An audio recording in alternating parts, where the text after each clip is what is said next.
ibang balita, pinangangambahang umabot sa 80,000 ang maitatalang kaso ng dengue ngayong taon. Kaya naman ang Department of Health, ginamit na mismo ang salitang dengue sa kanilang kampanya laban sa sakit. Ang bawat letra ay binigyan ng kaakibat na tip para sa pag-aalaga ng mga may dengue. Alamin po yan sa aking report. Sa nakalipas na 8 buwan, umakyat na sa mahigit 54,000 ang bilang na mga naiulat na may dengue sa buong bansa. 429 dito ang namatay.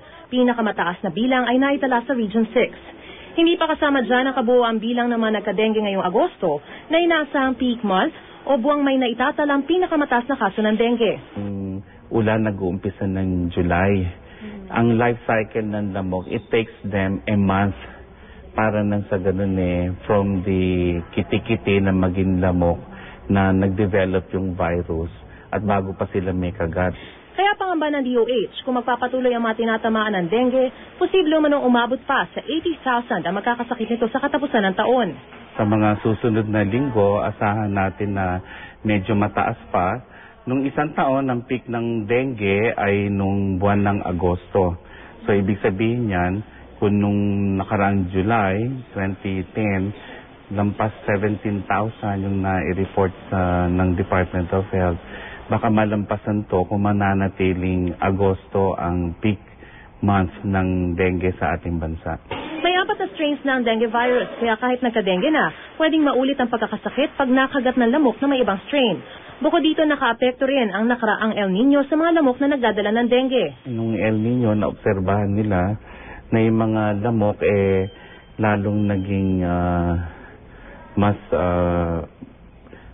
mabilis yung kanilang pangangagat sapagkat naging mas maliit daw sila. Dahil din sa kakulangan ng tubig, marami ang nag-imbak nito na posibleng pinamugaran ng mga kitikiti. May mga dengue express lanes sa mga ospital para maasikaso agad ang mga may sakit o hinihinalang tinamaan ito. Kung hindi man agad makatakbo sa ospital at pinangangambahang may dengue ang anak, tandaan lang ang katagang dengue. Daily monitoring ukol sa estado ng pasyente gaya ng pagsusuka, ihi, mga kinakain, pati yung pantal sa katawan. I-encourage oral fluids o bigyan ng oral glucose electrolyte solution ang pasyente. Kung wala nito, paghaluin lang 1 litrong malinis na tubig, 8 kutsaritang asukal at 1 kutsaritang asin at ipainom sa may sakit.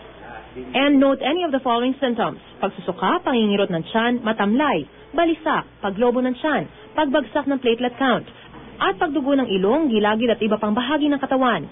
Give paracetamol at hindi aspirin sa pasyente. Use mosquito screens o nets para di na makagat pa yung ibang kasama sa bahay. Early consultation is advised. Itong dengue, ito yung major na pwedeng gawin ng isang ina habang inaalagaan niya yung kanyang anak na may sakit.